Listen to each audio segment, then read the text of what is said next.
नगर निगम उदयपुर का अग्निशमन विभाग 14 अप्रैल 1944 को मुंबई डॉकयार्ड के अंदर जो फायर इंसिडेंट होता है, उस इंसिडेंट की याद में भारत सरकार द्वारा प्रतिवर्ष 14 अप्रैल से 20 अप्रैल के बीच में एक फायर सेफ्टी वीक के रूप में ऑर्गेनाइजेशन किया जाता है। उसी कड़ी में हर वर्ष की बात इस वर्ष भी हमने आज नगर निगम प्रांगण के अंदर 14 अप्रैल को जो हमारे वीर बहादुर फायरमैन, जो फायर फाइटर्स थे, जो फायर के अधिकारी थे, जो उस इंसिडेंट के अंदर शहादत प्राप्त कर ली थी, उनकी याद में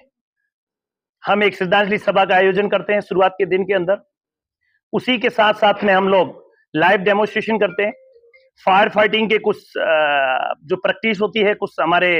मेथड्स होते हैं, उन मेथड्स को यूज करते हुए आम जन को इसकी जागरूकता के लिए हम लोग एक अभियान चलाते हैं। उसी की कड़ी में हमने एक फॉरेस्ट फायर, रूरल और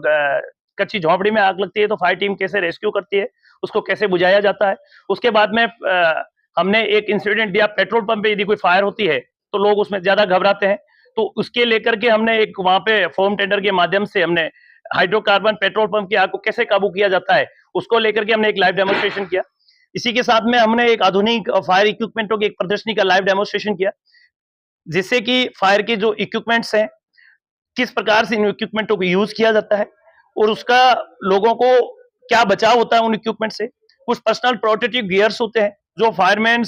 इमरजेंसी के अंदर उसको पहनता है प्रोटेक्शन के लिए। एक हाई राइज बिल्डिंगों के अंदर कोई आदमी ट्रैप हो जाता है तो हमारे पास में 18 करोड़ की एरियल ब्रंटो स्काई लेडर है, उसके माध्यम से हम लोग 60 मीटर तक, 200 फीट तक, यानी कि उदयपुर की सबसे बड़ी high rise building sky Marina के ऊपर यदि कोई फायर ट्रैप हो जाता है या फायर फाइटिंग की हमें रिक्वायरमेंट होती है तो हम उस ब्रंटो स्काई के माध्यम से लोगों को रेस्क्यू करते हैं। तो एक इस प्रकार का नगर निगम के टॉप फ्लोर पे जाकर के एक सिनेरियो क्रिएट किया। वहां कोई आदमी ट्रैप हो गया, उन्होंने हमें मैसेज दिया कि मैं ट्रैप हो गया हूं और मेरे पे वहां पे एक फायर इंसिडेंट है। तो ब्रंटो स्काई के माध्यम से श्रीमान अतिरिक्त जिला कलेक्टर महोदय और जो हमारे मेहमान पधारे, उन मेहमानों ने भी लाइव डेमोन्स्ट्रेशन देखा। उन्होंने भी उस वाहनों के साथ में यूज करते हुए जो अग्निशमन विभाग जो तकनीकी और जो विधियां यूज करते हैं उनको लाइव डेमोन्स्ट्रेशन देखा और किस प्रकार से फायर फाइटिंग करते हैं उसकी भी पूरा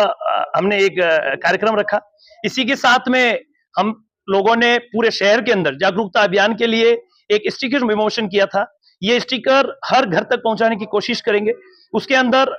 मोस्टली सिटी के अंदर जो फायर इंसिडेंट्स होते हैं घरों के अंदर होते हैं और दिवाली के टाइम में विशेष करके जो फायर क्रैकर्स के जो खतरे होते हैं उन खतरों को किस प्रकार से निपटा जाए और उनको निपटने से पूर्व यदि हमें किस प्रकार की सावधानियां रखें ताकि इस प्रकार के इंसिडेंट्स की रिपीटेशन नहीं हो, इस प्रकार के इंसिडेंट्स घटे नहीं। इसको लेकर के हमने एक पैम्पलेट का विमोचन किया। हमने 10-15 हजार पैम्पलेट बनाए। कोशिश करेंगे कि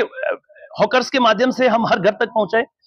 इसी के साथ में हमने एक वाहन रैली का आयोजन किया। श्रीमान अतिथियों ने वाहन रैली को एक हरी झंडी दिखा करके पूरे शहर के अंदर जो मुख्य मुख्य स्थानों से होते हुए भ्रमण किया। हमारा एक ही मिशन है, उदयपुर के शहर को और उदयपुर के अंदर जिस प्रकार के फायर इंसिडेंट्स हो रहे हैं, चाहे फॉरेस्ट फायर हो रहे हो, चाहे कार के अंदर हो रहे हो, ट्रांसफार्मर में हो रहे हो, ट्रक में हो रहे हो, ये गर्मी के मौसम और हीट वेव को देखते हुए इस प्रकार के इंसिडेंट्स जो इंक्रीज हो रहे हैं, इसकी रोकथाम किस प्रकार से किया जाए। हमेशा नगर निगम के जो 6 फायर स्टेशन है, वो 6 फायर स्टेशन 24 आवर्स वायरलेंस से अपडेट है और कहीं पे भी हमें फायर इंसिडेंट मिलता है विथ इन सेकंडों में हम लोग पहुंचने की कोशिश करते हैं, क्योंकि शहर बहुत बड़ा है, पहुंचने में टाइम तो जरूर लगता है, ट्रैफिक व्यवस्था और ये सब चीजें बहुत सारे फैक्टर्स काम करते हैं। तो हम लोग फायर डिपार्टमेंट, मेरी ये जो टीम खड़ी है, जो मेरे फायर अफसर शिवराम जी मीणा साहब है, साथ में मेरे नवदीप सिंह जी बग्गा सहायक अग्निशमन अधिकारी है, सभी इंचार्ज लोग हैं और पूरी फायर की टीम है। आप लोगों ने कुछ लाइव डेमोन्स्ट्रेशन भी देखे होंगे और पिछले 1-1.5 साल से हम लोगों ने फायर को लेकर के काफी कोशिश कर रहे हैं कि इसमें और सुधार किया जाए और आने वाले टाइम में हम लोग इसको बहुत बड़े स्तर पर सुधार की ओर बढ़ रहे हैं। कुछ आधुनिक इक्विपमेंट हम परचेज करने जा रहे हैं जिससे शहर की जनता को समय रहते इस प्रकार की दुर्घटनाओं को बढ़ने से रोका जा सकता है।